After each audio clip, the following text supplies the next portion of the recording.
A new CNN opinion research poll out today suggests that more voters trust President Obama rather than congressional Republicans to handle the economy.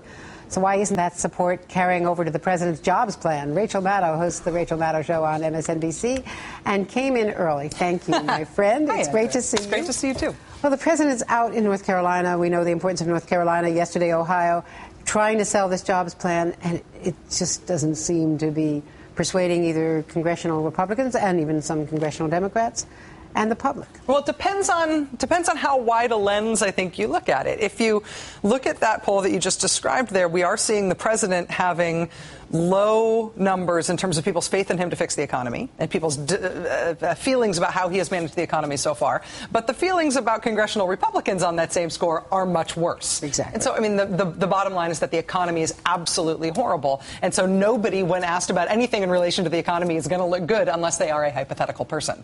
So real people working in the real political climate right now are having trouble. But when you ask people about the specific policies that the president has included in his jobs plan, those policies themselves are very popular. I mean, there's a reason that people, he's saying over and over and over again in what is effectively a jobs stump speech right now. Do you want those tax breaks for millionaires and billionaires and for the oil companies and the whole, gets the crowd going? People really don't want those tax loopholes and effectively subsidies to still exist. And so the policies themselves are popular. The question is whether it can translate into political capital to get something moved. And, of course, maybe we could put some hypothetical persons on that super committee, because maybe those people, but unfortunately we don't have those hypothetical persons, and so some of the super committee members are already speaking out. Let's watch. At the end of the day, there's no free lunch, and a government spending expansion here is actually going to do more harm than good. I think we do the dialogue a disservice by oversimplifying it, because if it was a mere spending issue, it would be a lot easier to solve. So it's going to be a long road for this committee, but they have a deadline of November 23rd. And as we were talking about a day or two ago with some defense experts, there is a real hammer that is going to fall on defense spending in particular, as well as domestic spending, if they do not come up with some kind of an agreement. That was such a perfect microcosm of the Democratic and Republican approaches to this, though. Senator Toomey from the Republican side saying there's not going to be any spending here. And Senator Kerry saying, it's complicated. This is how Republicans and Democrats deal with issues. That Democrats believe in the power of government to have either good or bad effect on the world and the economy in particular. Republicans, at least, say that what they believe is that government can do nothing to improve the economy except by killing itself off. And so you end up with this incredibly blunt, nihilistic approach from the Republicans that will absolutely brook no quarter and no compromise whatsoever. And the Democrats believe in trying to work something out, try to find some common ground because they believe that government can constructively do something. And what happens when you try to compromise between a wall and a moving object is that the wall does fine. The wall wins. The wall wins. And that is why I think a lot of Democrats in particular are worried about what's going to come out of that super committee, because they know that the Republicans aren't going to move.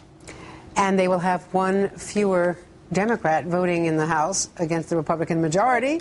Right here in Queens, we've got, for the first time in 90 years, a Republican winning that district. A lot of things go into that. You have the Hasidic Jews concerned about the Israeli issue and also the president's, Wellprin's support for gay rights, which is antithetical to that particular set of beliefs. But you also have the scandal, the overhang from what Weiner did. And is there a national story here, or is it all local? You know, with every special election, you get the very predictable spin from both sides. If your side wins, it means that the country is going your way. If the other side wins, it means it was just a local matter. And that's the way that I think both sides are sort of almost spinning this today in a form of almost self-parody. The fact is that this congressional district is as unique as any other, but it's very difficult to imagine this having gone Democratic having gone Republican in any other year.